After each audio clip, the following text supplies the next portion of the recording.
L'heure du décryptage de l'information, comme tous les matins à 7h, et c'était donc hier la journée en hommage aux victimes du terrorisme. Emmanuel Macron a présidé une cérémonie aux Invalides. On va justement en parler ce matin. Rappelons que la première journée nationale consacrée aux victimes d'attentats avait eu lieu l'an dernier. Elle s'était déroulée sur le parvis des droits de l'homme du Trocadéro. Nous étions alors le 11 mars 2020. Une date, vous allez le voir, qui n'est pas due au hasard. On va vous l'expliquer.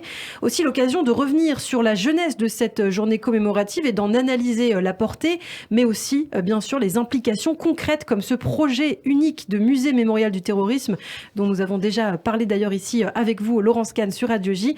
Et justement, Laurence, peut-être peut-on revenir d'abord plus en détail sur le choix de cette date du 11 mars. Eh bien, la date du 11 mars, choisie par l'Union européenne comme date de commémoration commune, fait référence à l'attentat commis à la gare madrilène d'Atocha. C'était le 11 mars 2004. Il a été instauré en France par le décret du 7 novembre 2019. Au-delà de l'attentat commis à la gare d'Atocha, cette date organise le souvenir de l'ensemble des attaques terroristes perpétrées sur le sol européen et ailleurs, consécutives à cette communauté de destin. Il s'agit d'une date commémorative à l'occasion de laquelle sont rappelées toutes les dates, une date qui inclut toutes les autres, afin qu'aucune ne soit oubliée ou négligée. À la demande du président de la République, la délégation interministérielle à l'aide aux victimes a consulté les associations de victimes du terrorisme, ainsi que plusieurs ministères d'ailleurs. Un consensus s'est dégagé pour retenir donc cette date symbolique. Et retour donc à l'actualité ce matin, après une première cérémonie d'envergure au Trocadéro l'an dernier. C'est en comité restreint cette fois, cette année, que s'est tenue la seconde journée nationale d'hommage aux victimes du terrorisme. Une cérémonie sans discours, Laurence, du président de la République. Oui, construite avec les associations de victimes du terrorisme, cette cérémonie s'est tenue aux Invalides, un lieu d'hommage national, solennel, qui accueille d'ailleurs en son sein l'Institut des Invalides. La structure a beaucoup soigné des victimes du terrorisme. Pandémie et recueillement oblige, c'est ainsi en effet en petit comité qu'Emmanuel Macron a salué la mémoire des victimes en présence d'une poignée de responsables politiques, dont les anciens chefs de l'État, François Hollande et Nicolas Sarkozy. Aux Invalides, lieu symbolique où sont prises en charge la plupart des rescapés des attentats. Le chef de l'État a présidé une cérémonie sobre, sans discours, vous l'avez dit. Une simple gerbe a été déposée. Et l'un des temps forts où l'émotion était palpable, surtout hier, c'est la lecture d'un extrait du Lambeau de Philippe Lançon, journaliste rescapé des attentats de Charlie Hebdo. Oui, absolument. C'est la chef du service de chirurgie maxillofaciale à l'hôpital de la Pitié-Salpêtrière, Chloé Bertolus, qui a lu cet extrait du livre Le Lambeau du journaliste Philippe Lançon, grièvement blessé lui-même à la mâchoire lors des attentats de Charlie Hebdo et qu'elle a elle-même opéré à plusieurs reprises. Il se trouve qu'elle est aussi un personnage emblématique de ce livre puissant. Pour l'Élysée, cette lecture, c'est aussi l'occasion d'un hommage au personnel soignant. Autre lieu tragiquement symbolique, puisqu'on parlait de Charlie Hebdo, pour saluer la mémoire des victimes du terrorisme, il y a aussi Dammartin-en-Joal, où Emmanuel Macron, après une courte cérémonie, a rencontré hier Michel Catalano, l'imprimeur otage des frères Kouachi en 2015. Nul ne sait dire ce qu'il aurait fait ce jour-là, a déclaré Emmanuel Macron en saluant le courage extraordinaire du chef d'entreprise qui avait protégé le jeune Lilian Lepère, son salarié, en taisant sa présence malgré les kalachnikovs des terroristes braqués sur lui. Et à l'occasion, Michel Catalano, qui a conservé d'ailleurs son imprimerie, a montré au président les traces de l'assaut des gendarmes qui ont abattu les deux assaillants. S'y trouve encore une photo de l'équipe, trouée d'une balle, et la kitchenette où s'était caché Lilian sous l'évier pour témoigner de cette violence.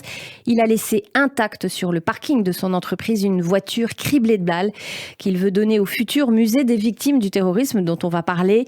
Au mur, il a également choisi de garder les dessins de pin-up qui avaient déclenché la colère des deux tueurs. Ouais, des deux terroristes, malheureusement. Absolument. On l'a dit, cette journée de commémoration des victimes d'attentats est l'occasion d'évoquer aussi cet ambitieux projet donc, de musée mémorial du terrorisme. Vous en parliez, un mémorial qui devrait voir le jour d'ici quelques années, une institution voulue par le chef de l'État d'ailleurs. Absolument, Ilana. La création de ce lieu de mémoire et de transmission annoncé en 2018 suit par ailleurs son cours, piloté par l'historien Henri Rousseau, directeur de recherche au CNRS.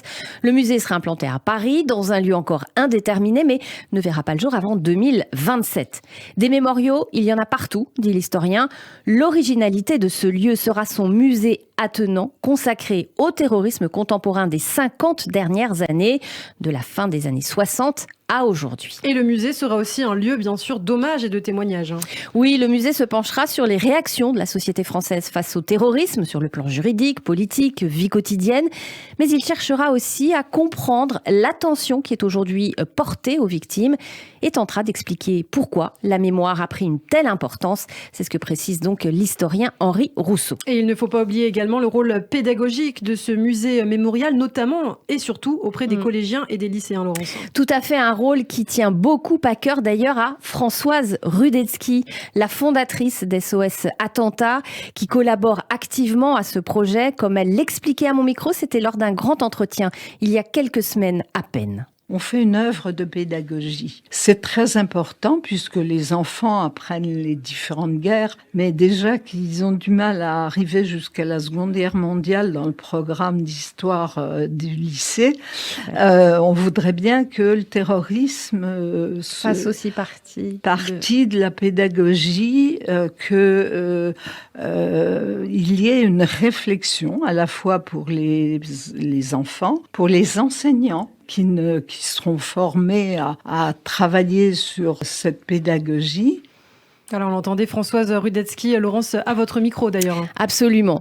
Un musée qui, unique en son genre, qu'il n'existe à ce jour dans le monde que 4 musées consacrés à des actes terroristes, 2 aux États-Unis, celui du 11 septembre, et celui de l'attentat d'Oklahoma City en 1995, et 2 en Europe, celui d'Oslo, qui commémore la tuerie du 22 juillet 2011, et celui de Vitoria au Pays Basque, qui doit ouvrir ses portes cette année.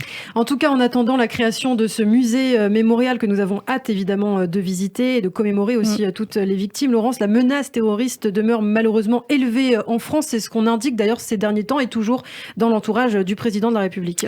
Oui, absolument. 33 attentats ont en effet été déjoués depuis 2017. Des menaces préoccupent particulièrement les menaces présentes sur le territoire français sous le fait de la propagande de Al-Qaïda ou encore de l'État islamique qui se reconstitue dans la clandestinité dans certaines parties du Levant.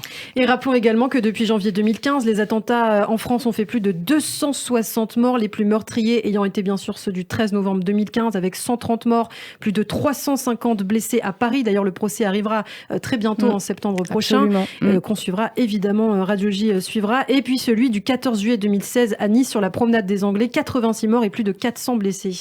Au total, ce sont plus de 6300 victimes et proches qui ont été prises en charge par le Fonds de garantie des victimes depuis 2015. Fonds de garantie voulu par Françoise Rudetsky d'ailleurs. Saluons-la au passage.